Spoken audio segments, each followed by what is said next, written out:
মনে রাখবেন নবীর সুন্নাত মানার ভেতরে স্মার্টনেস আছে, ঠিক কিনা বলেন? এবার শোনো, খুব সুন্দর একটা ঘটনা যুবক তোমাকে শোনাই। মুসা নবীর নাম আমরা জানি কি জানি না? এটা নরম নবী না গরম নবী? ফেরাউনের বংশের একটাকে এক থাপ্পড় দিয়ে দুনিয়া থেকে বিদায় করে দিলেন। এখন ফেরাউন যখন মুসা আলাইহিস সালামকে ধরার জন্য অর্ডার দিল, আল্লাহ তাআলা মুসা আলাইহিস সালামকে বললেন, ও মুসা, মিশর থেকে তুমি এখন হিজরত করো। সাইয়েদনা মুসা আলাইহিস সালাম মিশর থেকে হিজরত শুরু করলেন। দৌড়াতে দৌড়াতে পথ চলতে চলতে তিনি মাদায়েনের একটা কুয়ার কাছে চলে গেলেন। শুনতেছেন আপনারা? মাদায়েনের একটা কুয়ার কাছে গেলেন। মাদায়েনের কুয়ার কাছে গিয়ে দেখলেন কিছু লোক তাদের পশুকে পানি পান করাচ্ছে, আর অদূরে দুইটা নারী, দুইটা মেয়ে পশুর পাল নিয়ে তারা অসহায়ের মতো দাঁড়িয়ে আছে। এদেরকে দেখে তার মনে দয়া হলো, গিয়ে বললেন, সবাই তো দেখি পশুকে পানি পান করায়, তোমরা এখানে দাঁড়িয়ে আছো কেন? তারা বলল, আমাদের গায়ে তো এত শক্তি নাই, এত ভিড় ঠেলে আমাদের পশুগুলোকে আমরা পানি পান করাতে পারি না। এই জন্য এরা যখন পশুগুলোকে পানি পান করিয়ে চলে যায়, আমরা তারপরে সবার শেষে গিয়ে আমাদের পশুগুলোকে পানি পান করাই। সাইয়েদনা মুসা আলাইহিস সালাম মনে মনে চিন্তা করলেন, দুইটা মেয়ে যদি তারা তাড়াতাড়ি তাদের পশুগুলোকে পানি পান করাতে পারে, তাড়াতাড়ি তারা বাড়ি যেতে পারবে। তিনি বললেন, অসুবিধা নাই, তোমরা দাঁড়াও, আমি তোমাদেরকে সহযোগিতা করছি। মুসা নবীর গায়ে শক্তি কম না বেশি? কেমন শক্তি আপনি বুঝেন না, এক থাপ্পড়েই শেষ। ওই নবী আবার সবাইকে ঠেলে এবার পশুর পালকে পানি পান করালেন। এবার ওই দুই মেয়ে তাড়াতাড়ি বাড়ি ফিরে গেল। দুই মেয়েও ছিল শুআইব আলাইহিস সালাম, তিনিও পয়গাম্বর। শুআইব আলাইহিস সালামের দুই মেয়ে। শুআইব আলাইহিস সালাম বয়সের ভারে নজ্জ হয়ে গিয়েছিলেন। জিজ্ঞেস করলেন, কি ব্যাপার মেয়েরা, প্রত্যেক দিন তো বাড়িতে দেরি করে আসো, আজ কেন এত তাড়াতাড়ি ফিরলে? মেয়েরা ঘটনা শোনারা বলল, এক যুবক কোন জায়গা থেকে জানিয়ে আসছে, আমাদেরকে সহযোগিতা করেছে। যুবকটা বড়, এই যুবকটা আমাদেরকে সহযোগিতা করার কারণে আজকে তাড়াতাড়ি বাড়িতে ফিরতে পেরেছি। শুআইব আলাইহিস সালাম মেয়েদেরকে বললেন, যেহেতু সে তোমাদেরকে সহযোগিতা করেছে, তাকে ডেকে নিয়ে আসো, আমি তাকে পুরস্কৃত করতে চাই। এবার এক মেয়ে চলে গেল। শুআইব আলাইহিস সালামের কথা অনুযায়ী মেয়ে চলে গেল, গিয়ে দেখলো মুসা আলাইহিস সালাম একটি গাছের নিচে বিশ্রাম করছেন। মেয়ে গিয়ে বলল, আমাদের বাবা আপনাকে ডেকেছেন, তিনি আপনাকে পুরস্কৃত করতে চান। মুসা আলাইহিস সালাম এবার বললেন, ঠিক আছে আমি যাব, তবে তুমি আমার সামনে হাঁটবা না। যুবক ভালো করে শোনো, মুসা নবী বললেন, তুমি আমার সামনে হাঁটবা না, পেছনে হাঁটো। কারণ একজন যুবকের সামনে মেয়ে হাঁটলে, বলেন তো দেখি, মেয়ের প্রতি যুবকের আসক্তি কাজ করতে পারে কিনা? এজন্য মুসা নবী দেখেন নবীদের চরিত্র কত পুত পবিত্র, কত সুন্দর। মুসা নবী বললেন, তুমি পেছনে হাঁটো, পেছন থেকে আমাকে রাস্তা বলে দাও, আমি হাঁটতে থাকবো, তুমি আমার পেছনে পেছনে হাঁটবা। মুসা আলাইহিস সালাম এবার শুআইব আলাইহিস সালামের বাড়িতে চলে গেলেন। শুআইব আলাইহিস সালাম মেহমানদারি করলেন।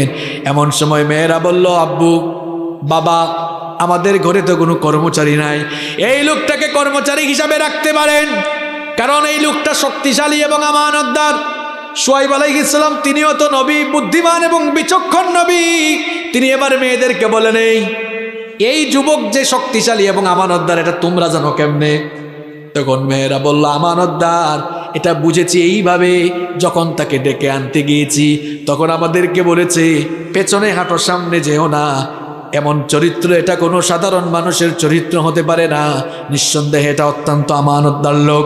আর শক্তিশালী এই জন্য বলেছি, যেই কুয়া থেকে পানি উঠাতে কয়েকজন যুবকের দরকার হয়, এই লোকটা দেখেছি ওই কুয়ার সেই বালতিটা একা টেনে তুলেছে, কুয়ার উপরের ঢাকনাটাও একা ধাক্কা দিয়ে সরিয়ে দিয়েছে।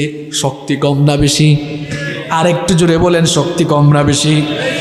মুসা আলাইহিস সালামকে এবার শুআইব আলাইহিস সালাম বললেন, ঠিক আছে, আমার বাড়িতেই থাকো, আমার বাড়িতেই থাকো। আর আমানতদারিতা দেখে তিনি এবার তার মেয়েকে তার কাছে বিয়েরও প্রস্তাব দিয়ে দিলেন। সুবহানাল্লাহ পড়েন। ঘটনা কেন শোনালাম? শোনাবার উদ্দেশ্য হলো, যুবক দেখো, মেয়েদের পেছনে পেছনে যে হাঁটো, এটা ইসলামের তরিকা? মেয়েদেরকে রাস্তায় নিরাপদে চলতে দাও, সামর্থ্য থাকলে তাড়াতাড়ি বিয়ে করে ফেলো, নিজের চরিত্র নষ্ট করো না, নিজের ক্যারিয়ারটাকে ধ্বংসের দিকে ঠেলে দিও না, নিজের চরিত্র গঠন করো সাইয়েদনা ইউসুফ আলাইহিস সালামের মতো। যাকে আল্লাহ তাআলা এই দুনিয়ার অর্ধেক রূপ সৌন্দর্য দিয়েছিলেন, যাকে দেখে মিশরের সেই যুগের সুন্দরী নারীরা ফল কাটতে গিয়ে নিজেদের আঙ্গুলগুলো কেটে ফেলে দিয়েছিল। আল্লাহু আকবার। তিনি যে ঘরে থাকতেন সেই ঘরের মহিলা জুলাইখা ইউসুফ আলাইহিস সালামকে দিনের পর দিন তার চোখের সামনে দেখে তার প্রতি আসক্ত বেড়ে গেল। আসক্তি বেড়ে যাওয়ার পর একদিন তার দাসীর মাধ্যমে নির্জনে একেবারে খাস কামরায় আমন্ত্রণ জানালো। আমন্ত্রণ জানিয়ে সাইয়েদনা ইউসুফ আলাইহিস সালামকে কুপ্রস্তাব দিল। সাইয়েদনা ইউসুফ আলাইহিস সালাম সেই কুপ্রস্তাব রিজেক্ট করলেন, প্রত্যাখ্যান করে তিনি তখন কেবলমাত্র আল্লাহকে ভয় করে আল্লাহর নাম নিয়ে তালাবদ্ধ দরজার দিকে যখন দৌড় দিলেন, আল্লাহ তাআলা তার উপর খুশি হয়ে গিয়ে তালাবদ্ধ সবগুলো দরজা খুলে দিলেন।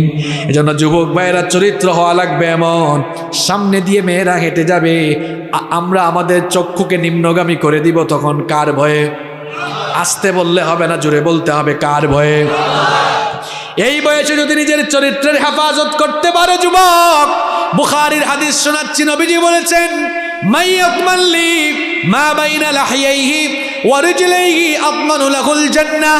নবীজি বলেছেন যেই ব্যক্তি তার দু চুয়ালের মধ্যবর্তী জায়গা অর্থাৎ জিহবা এবং দু উরুর মধ্যবর্তী জায়গা অর্থাৎ লজ্জাস্থান, যেই ব্যক্তি তার লজ্জাস্থানের সতীত্বের অর্থাৎ চরিত্রের জিম্মাদারি গ্রহণ করবে, নবীজি বলেছেন কাল কিয়ামতের দিন আমি তার জন্য নিজেই জান্নাতের জিম্মাদার হয়ে যাব। এই জন্য লজ্জাশীলতাকে নিজের সঙ্গী বানাতে হবে, লজ্জাশীল হয়ে দুনিয়ায় চলতে হবে। রাজি আছেন? মহিলা প্যান্ডেলে তো মনে হয় আছে না? আমার মা বোনরাও আজ হায়া শরম ছেড়ে দিয়া বুরখা ছেড়ে দিয়েছে। বুরখা ছেড়ে দিয়া দেখা যাচ্ছে খালি, এবার দেখা যাচ্ছে বুরখা ছাড়া ঘর থেকে বের হয়েছে। পর্দার এই বিধানটা মোল্লার না আল্লাহর? আসতে বললে হবে না, পর্দার বিধানটা মোল্লার দেওয়া না আল্লাহর দেওয়া।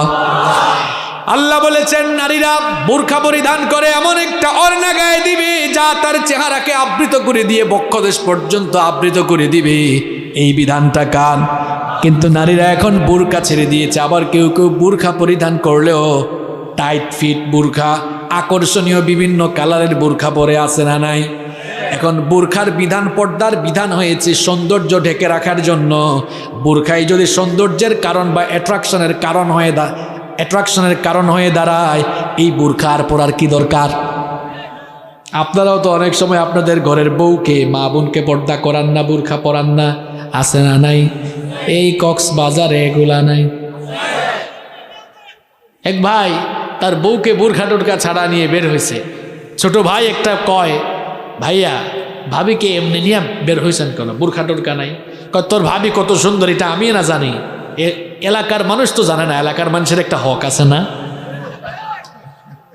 নিজের বউয়ে সব কিছু এলাকার মানুষ দেখাইয়া, এলাকার মানুষের হক এরকম কক্সবাজার এই এলাকায় আদায় টাদায় করে কেউ? হ্যাঁ, করে না। এরপরে অনেকে আবার নিজের বউয়ের ফটো ফেসবুকে আপলোড মারে। এমন কারবারে কি এই ঝিলংজা ইউনিয়নে আছে নাকি?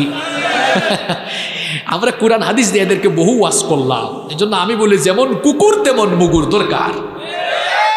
কোরআন হাদিস দিয়ে ওয়াজ করলাম, পাগলা বুঝলো না। এই পাগলারে কেমনে বুঝাইতে হয় ওষুধ কিন্তু আমার কাছে আছে, বলবো। বলেন তো দেখি, বউ পার্সোনাল না পাবলিক? আচ্ছা বাংলায় বলি, বউ কি ব্যক্তিগত সম্পদ না জনগণের সম্পদ? আচ্ছা ফেসবুকটা কি নিজের ব্যক্তিগত সাইট না পাবলিক সাইট? তো নিজের পার্সোনাল জিনিসটাকে পাবলিক সাইটে আপলোড দেয় তারা, নিজের বউকে জনগণের সম্পদ বানাইছে যারা। বেহায়া, বেশরম, নির্লজ্জ কোথাকার, আত্মসম্মান বোধ আর পার্সোনালিটি বলতে তার মাঝে কিছুই নাই। ফেসবুকে আপলোড দিয়েছে বউয়ের পিক, মানুষে কমেন্ট করে ওয়াও, ভাবিকে হ্যাপি লাগতেছে। এ কমেন্টের রিপ্লাইও আরে গাধা কয় থ্যাংক ইউ। আরেকজন কয় ওয়াও, ভাবিকে জোশ লাগতেছে। এ গাধা, কার জোশ কে খায় রে? এরকম আছে?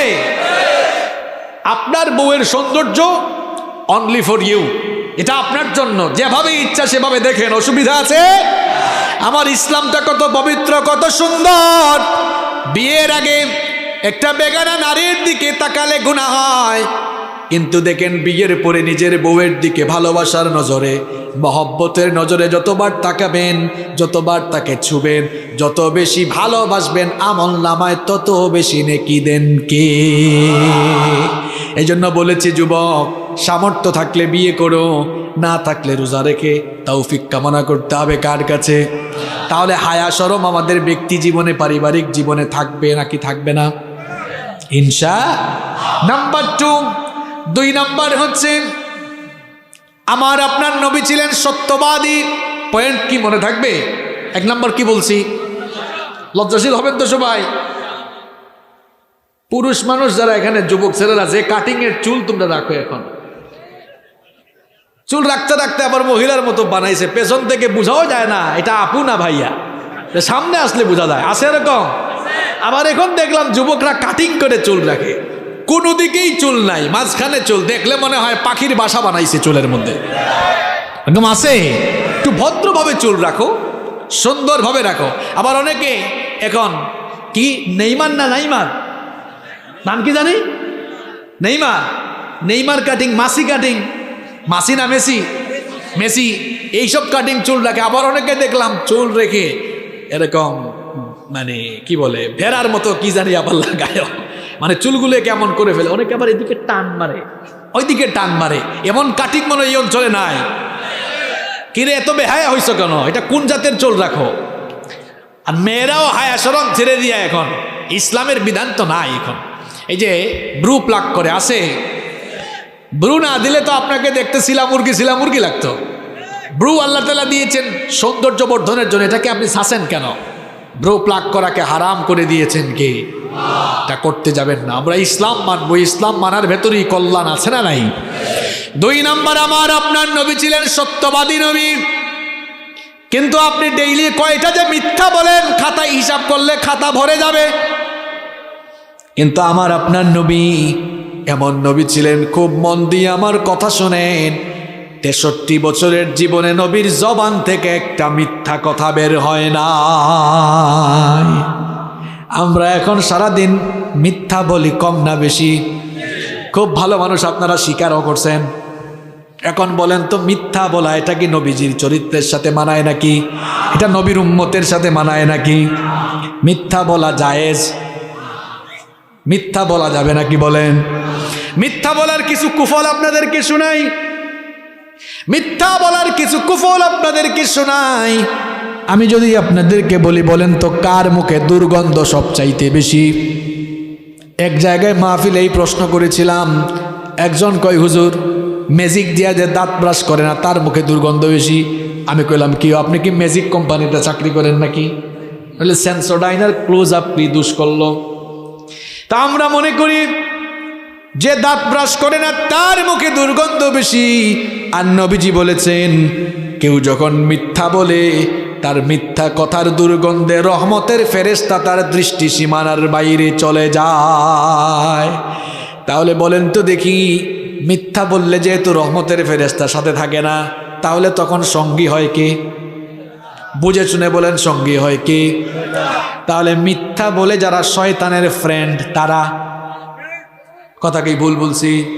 তাহলে মিথ্যাবাদী যারা শয়তানের ফ্রেন্ড, আর একটু জোরে বলেন। এরপরে দেখেন মিথ্যা বলার 2 নাম্বার কুফল হলো, মিথ্যা বলার কারণে মানুষ আর ইমানদার থাকে না। কি হয়? না, উত্তর কিন্তু হয় নাই। বেঈমান না বলেন, মিথ্যা বলার কারণে মানুষ কি হয়? দেখি কে বলতে পারে না? এই তো, এই দেখছেন ইয়াং ছেলে একটা বলে ফেলছে। কি আপনারা কি করেন? মিথ্যা বললে মানুষ কিন্তু খুব সাংঘাতিক একটা ডেজিগনেশন পেয়ে যায়, যেই ডেজিগনেশনের নাম হচ্ছে মুনাফিক। আপনি বলবেন হুজুর মুনাফিক হইলে আর কি? মুনাফিকটা কি জিনিস আপনি আগে বুঝেন। দুনিয়ায় 800 কোটির বেশি মানুষ আছে। আল্লাহর কোরআন পৃথিবীর সব মানুষকে 4 ভাগে ভাগ করছে। জোরে বলেন কয় ভাগ? 1 নাম্বার মুমিন, 2 নাম্বার মুশরিক, 3 নাম্বার মুলহিদ মানে নাস্তিক, 4 নাম্বার হলো মুনাফিক। মনে আছে আপনাদের? এক নাম্বার মুমিন। প্রশ্ন হলো মুমিন কারা? ঈমান এনেছে যারা জান্নাতে যাবে। তাহলে মুমিন যারা জান্নাতে যাবে। 2 নাম্বার মুশরিক। মুশরিক কারা? আল্লাহর সঙ্গে শিরক করে যারা জাহান্নামে যাবে। তাহলে 2 নাম্বার মুশরিক যারা জাহান্নামে যাবে। 3 নাম্বার মুলহিদ মানে কি বলছিলাম? নাস্তিক। নাস্তিক যেগুলো গেল মাইন্সের জাত না, এগুলো মাইন্সের কোনো জাত। আপনি বলুন হুজুর এটা কেমন কথা বললেন? এটা আমি বলি নাই তো, এরা যে মাইন্সের জাত না এটা আল্লাহই বলেছেন। আল্লাহ বলেছেন উলাইকা কাল আনআম, এরা পশুর জাত। আল্লাহ বলছেন না, এরা আরো খারাপ, বাল হুম আদল, এর চাইতেও আরো নিকৃষ্ট। নাস্তিক কারা? স্রষ্টায় বিশ্বাস করে না। তারা কয় দেয়ার ইজ নো গড, স্রষ্টা বলতে কেউ। তারা যদি বলেন এই কথা বললি কেন? কয় থাকলে তো দেখতাম। আনসিন ইজ নাথিং, যা দেখা যায় না তা বিশ্বাস করা যায় না। ওই যে বললাম যেমন কুকুর তেমন কি দরকার? মুগুর দরকার। তারাই বলবেন এই তোর বাপ তোরে জন্ম দিয়েছে এটা তুই দেখছ? হয়েছে নি প্রশ্ন? তোর বাপ তোরে জন্ম দিয়েছে এটা তুই দেখছ? নিজের চোখে দেখছ? নিশ্চয়ই বলবে না। তো তোর দাবি যা দেখা যায় না তা যদি বিশ্বাস করা না যায়, তোর বাপ তোরে জন্ম দিয়েছে এটা তুই যেহেতু দেখোস নাই, তুই মনে হয় একটা বেজন্মার যাত্রী। আর এরকম বেজন্মার জাত যারা, অমানুষের জাত যারা স্রষ্টায় বিশ্বাস করে না, তারা নাস্তিক যারা জাহান্নামে যাবে। আমি বলেছিলাম কোরআনের ভাষায় মানুষ কয় প্রকার? 1 নাম্বার, আপনাদেরকে বলা লাগবে 1 নাম্বার মুমিন যারা জান্নাতে যাবে তারা। 2 নাম্বার মুশরিক যারা কোথায় যাবে তারা। এদেরকে জাহান্নামী আমরা বানাইছি না আল্লাহ বানিয়েছেন। 3 নাম্বার নাস্তিক যারা। 4 নাম্বার বাকি রইল কোনটা? এবার বলেন মুনাফিক যারা। হ্যাঁ না না, উত্তর কিন্তু হয় নাই। এই জন্য বলছি হুজুর মিথ্যা বলে মুনাফিক হইলে আর কি আছে, কি হবে? এই বুঝেন কি হবে? বলেন মুনাফিক যারা কোথায় যাবে তারা। না না, হয় নাই। ইয়েস, এই যে কে বলছে এটা? হাত তোলেন একটু। বাপ রে বাপ, কি সুন্দর চেহারা, মাশাআল্লাহ মাশাআল্লাহ। দেখছেন উত্তর সঠিক দিয়েছে। মুনাফিক যারা জাহান্নামে নয়, জাহান্নামের তলায় যাবে তারা। আপনাকে ঠিকঠাক একুরেট করে বলতে হবে, সলিড কথা বলতে হবে। মুনাফিক কিন্তু কাফেরের চেয়ে আরো নিকৃষ্ট, আরো খারাপ। পৃথিবীর কয়েকটা কুখ্যাত কাফেরের নাম আমরা জানি, যেমন নমরুদ, ফেরাউন, আবু জাহাল, আবু লাহাব, উতবা, শাইবা, হামান, শাদ্দাদ, কারুন। কুখ্যাত না বিখ্যাত কাফের? আর একটু জোরে বলেন। এই কুখ্যাত কাফেরগুলো যাবে জাহান্নামের উপরের তলায়। আর মুনাফিক যারা এই মুনাফিকগুলো যাবে জাহান্নামের নিচের তলায়। কথাটা মোল্লার না আল্লাহর? আল্লাহ বলেছেন ইন্নাল মুনাফিকিনা ফিদ দারকিল আসফালি মিনান নার।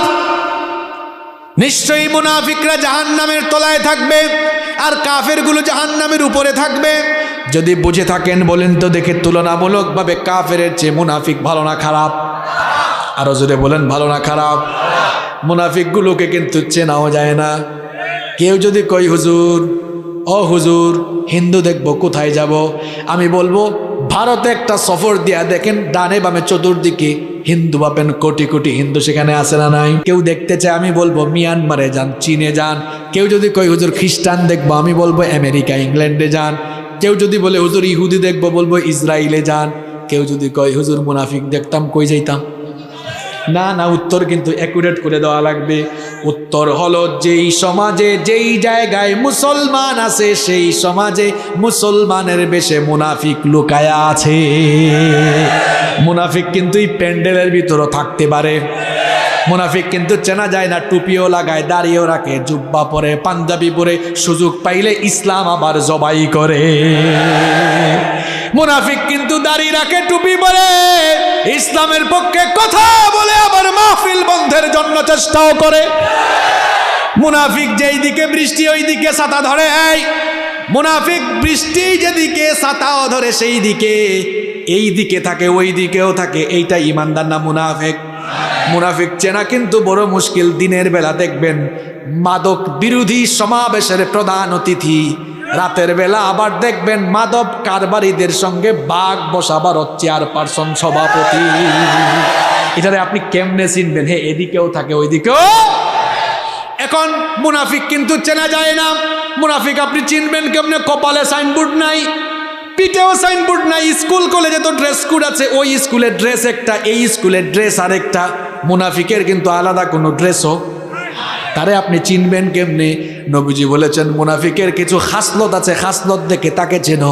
নবীজি বলেছেন তার মধ্যে তার একটা খাসলত হলো ইদা হাদ্দাথা কাযাবা, যখন সে কথা বলে কথায় কথায়, আরো জোরে বলতে হবে, কথায় কথায়। তাইলে আমি বলছিলাম মিথ্যা বলার কুফল কয়টা? ভুলে গেলে চলবে? কি লাইনের আলোচনা! মিথ্যা বলার কুফল হলো, আরে ভাই আঙ্গুল দেখে বলেন কয়টা? আরো জোরে। 1 নাম্বার বলেছি মিথ্যা বলে যারা শয়তানের ফ্রেন্ড। 2 নাম্বার মিথ্যা বলে যারা মুনাফিক হয়ে যায়। আপনি বলবেন হুজুর মুনাফিক হইলে কি হয়েছে? কি হয়েছে শুনেন। আপনার চেয়ে নমরুদ ভালো, আপনার চেয়ে ফেরাউন ভালো, কারণ সে তো জাহান্নামের উপরে। আর আপনি যদি মুনাফিক হয়ে মারা যান জাহান্নামের নিচে যাবেন। করোনা ভাইরাস, এইটার চেয়ে মারাত্মক ভাইরাস হলো মুনাফিকি ভাইরাস। আপনি বলবেন হুজুর এই কথা বললেন কেন? আপনারা বলেন তো দেখি, করোনা ভাইরাসে আক্রান্ত হয়ে মারা গেলে কেউ জাহান্নামে যাবে এমন কথা কোরআন হাদিসের কোথাও আছে নাকি? কিন্তু মুনাফিকি ভাইরাসটা করোনা ভাইরাসের চাইতে আরো মারাত্মক ভাইরাস। আল্লাহ বলেছেন নবী গো আপনি জানিয়ে দেন, বাশশিরিল মুনাফিকিনা বিআন্না লাহুম আযাবান আলীমা। নবীজি বলেছেন, আল্লাহ বলেছেন নবী গো মুনাফিকি ভাইরাস নিয়ে আক্রান্ত হয়ে মারা যায় যারা, জাহান্নামের সুসংবাদ পাবে তারা, এদেরকে জাহান্নামের সুসংবাদ দেন। তাহলে বলেন তো মিথ্যা বললে মানুষ কি হয়? আরো জোরে, আরো জোরে। আজকাল কি আর মিথ্যা বলবেন নাকি? মিথ্যা আপনারা বলেননি। ফোন আসছে, কয় দোস্ত তুই কোথায়? আছে কক্সবাজার। সে কয় আমি আছি টেকনাফ। আছে না নাই? দেখবেন আপনাদের কক্সবাজার থেকে অনেক ধরনের বাস যায়, স্লিপার কোচ আছে না? এক পাগলা জীবনে কোনো দিন স্লিপার কোচ, ভলভো স্লিপার কোচে উঠে নাই। উঠার পরে উঠছে, এই যে দেখেন না সুবহানাল্লাহ গ্রিন লাইনের কিছু বাস যায় 2 তলা, উঠছে উপরের তলায় শীত হয়ে শুয়ে আছে স্লিপার কোচ। উঠে লাগতেছে একটু বিমান বিমান ভাব, কারণ উপরে উঠছে তো দেখতেছে একটু বিমান বিমান লাগে। দোস্ত একটা কল দিছে, কিরে দোস্ত কই? আমি বিমানে আছি। যেই দোস্ত কল দিছে হে কিন্তু বিমান চড়ছে, বিমানের অভিজ্ঞতা আছে। কয় পাগলা, বিমানের ভিতরে তো নেট থাকে না রে, তো নেট তুই পাইলি কেমনে? মিথ্যা বললে মুনাফিকও হবেন, অন্যদিকে বেইজ্জত হওয়ারও সম্ভাবনা আছে না নাই? এই যে আপনারা আসতেছেন, ঘরের ভিতরে এখন কিন্তু মিথ্যার ছড়াছড়ি আছে না নাই? গল্প কিন্তু আরেকটা মনে পড়ছে, বলবো। এক বাপ ঘরের ভিতর ঢুকছে, ঢুকে দেখে তার ছেলে খাতায় যেন কি লিখে। কয় বাবারে খাতার মধ্যে তুমি কি লিখো? দেখি তোমার হাতের লেখা কেমন। হাতে নিয়ে দেখে খাতায় কিন্তু ছেলের হাতের লেখা খুব একটা ভালো না। কয় তোমার বাপ আমি, আমার হাতের লেখা কত সুন্দর, আমার ছেলে তুমি, তোমার হাতের লেখা সুন্দর না কেন? আমি একটু লিখে দিই, আমার হাতের লেখা দেখে দেখে প্র্যাকটিস করো, হ্যান্ডরাইটিং ঠিক করো। বাপ এবার লিখেছে সত্য মানুষকে মুক্তি দেয়, মিথ্যা মানুষকে ধ্বংস করে। লিখে দিয়ে বলছে বাবা যাও খাতা দেখে দেখে প্র্যাকটিস করো, হাতের লেখা সুন্দর করো। ছেলে এবার টেবিলে বসে বসে লিখতেছে। এমন সময় দরজায় কলিং বেল। এবার দরজার ফাঁক দিয়ে দেখে হাই হাই আব্দুল সালাম ভাই আসছে, টাকা পায় 10,000। কয় হাজার? ছেলের কাছে এসে বলে আব্বু, বাবা যাও দরজা খুলে দিয়ে বলো, আস্তে করে বলো আব্বু বাসায় নাই। বাপ যেমন পাকনা, পাকনার ঘরে আরেকটা হয়েছে, ছেলেও পাকনা। তো সেও বলে আব্বু এটা কি খাতায় না লিখেছেন, সত্য মানুষকে মুক্তি দেয়, মিথ্যা মানুষকে ধ্বংস করে। এখন আমারে দিয়া মিথ্যা বলান কেন? কয় বাবারে খাতার লেখা খাতায় থাকুক, এখন তুই মিথ্যা বলে আগে আমারে নাজাত দে। এই রকম মনে হয় নাই? আপনি আপনার ছেলে মেয়ের সামনে মিথ্যা বললে আপনার ছেলে মেয়ে আপনার কাছ থেকে কিন্তু ওই মিথ্যাটা শিখবে। এজন্য খবরদার ছেলে মেয়ের সামনেও মিথ্যা বলবেন না। আমি নবীজির কথা বলছিলাম, আমার নবীর 2 নাম্বার চারিত্রিক গুণাবলী বলছিলাম। এমন নবীর উম্মত আমরা, যেই নবীর জবান থেকে জীবনে কোনোদিন একটা মিথ্যা কথা বের হয় নাই। মুসলমানরা আর কি বলবে, কাফেররা পর্যন্ত সাক্ষ্য দিয়েছে মুহাম্মদকে আমরা জীবনে কোনোদিন মিথ্যা বলতে শুনি না। বলেন ওই নবীর উম্মত হিসাবে আমরা মিথ্যা বলা যাবে নাকি? মিথ্যা কারা কারা এখন থেকে বলবেন? হাত তুলেন। বোঝা যাচ্ছে মনোযোগ আছে। এখন থেকে সত্য কথা বলবো, সত্য পথে চলবো, রাজি আছেন? আল্লাহ তৌফিক দান করুন। কষ্ট হচ্ছে আপনাদের? শেষ করে দিব। এবার শুনেন, নবীজির 3 নম্বর চারিত্রিক গুণাবলীর কথা বলি। আমার নবী ছিলেন সবচাইতে শ্রেষ্ঠ আমানতদার। আমানতের খেয়ানত এখন আমাদের সমাজে কম। আরো আসতে বলেন। আমার নবী কেমন আমানতদার ছিলেন শুনেন, খুব ভালো করে শুনেন। ঘটনা কিন্তু আরেকটা মনে পড়ছে। নবী করিম সাল্লাল্লাহু আলাইহি ওয়াসাল্লাম আল্লাহর দ্বীনের দাওয়াত দিলেন। কাফের মুশরিকরা নবীদের দাওয়াতের বিরোধী হয়ে দাঁড়ালো। নবীদের দাওয়াতকে বাধাগ্রস্ত করার জন্য বিভিন্ন অপকৌশল তারা গ্রহণ করলো। শেষ পর্যন্ত আমার নবীকে তারা প্রাণে মেরে ফেলার জন্য প্রস্তুতি নিল। রব্বুল আলামিন তখন তার নবীকে মক্কা থেকে মদিনায় হিজরতের জন্য আদেশ দিলেন। নবীজি হিজরতের রাতে যখন মক্কা ছেড়ে চলে যাবেন, তার চাচাতো ভাই নবীজির সাহাবী আলী রাদিয়াল্লাহু আনহুকে ডাকলেন। ডেকে বললেন, ও আলী, আমার বিছানায় তুমি শুয়ে থাকো। কাফেররা তাহলে মনে করবে আমি ঘরে আছি, আর এই সুযোগে আমি রাতে রাতে মক্কা ত্যাগ করতে পারবো। আর আলী গো, তোমার কাছে আমি একটা দায়িত্ব দিতে চাই, সেই দায়িত্ব তুমি সঠিকভাবে পালন করতে পারবে নাকি বলো?